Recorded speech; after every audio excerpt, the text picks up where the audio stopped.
যে ওবায়দুল কাদের বাংলাদেশেই গত 3 মাস ছিলেন। গ্রেপ্তারি পরোয়ানা জারি হওয়ার পরে বাংলাদেশে কোথায় তিনি কিভাবে ছিলেন, কেন তাকে গ্রেপ্তার করা হয়নি, বা তিনি কিভাবে পরবর্তীতে বাংলাদেশের সীমান্ত অতিক্রম করেছেন, এই ব্যাপারে আইন শৃঙ্খলা রক্ষাকারী বাহিনীর কাছে একটা ব্যাখ্যা চাওয়া হয়েছে। একইভাবে মন্ত্রিপরিষদের সদস্য যারা আছে ওবায়দুল কাদের সহ বাকিদের ব্যাপারে যারা গ্রেপ্তার আছে, ডক্টর আব্দুর রাজ্জাক যিনি আগের দিন পর্যন্ত এখানে ওয়ারেন্ট ইস্যু হয়েছিল, প্রোডাকশন ওয়ারেন্ট, তাকে আজকে গ্রেপ্তার দেখানো হয়েছে এবং তাদের ব্যাপারেও তদন্ত কার্য চলমান আছে।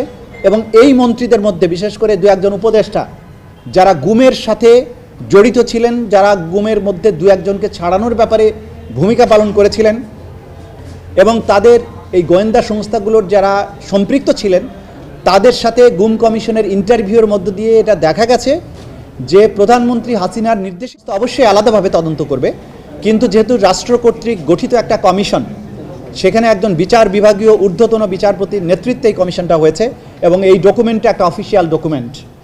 কাজের এই ডকুমেন্টটাকে আমরা অফিসিয়াল ডকুমেন্ট হিসাবে আমাদের এই আইনে অ্যাডমিসেবল হবে, এই তথ্য প্রমাণ হিসাবে এটা গ্রহণযোগ্য হবে।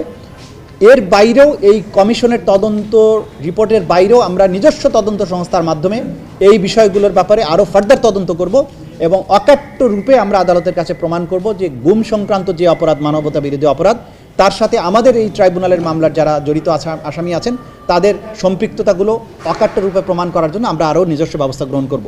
তবে গুম কমিশনের যে প্রতিবেদন, যেটুকু প্রকাশিত হয়েছে এবং যেটুকু প্রকাশিত হয়নি, সেগুলো আমরা আমাদের পক্ষ থেকে আমাদের আইন অনুযায়ী এগুলো চাওয়ার বিধান আছে, আমরা তাদের কাছ থেকে এটা চাইবো।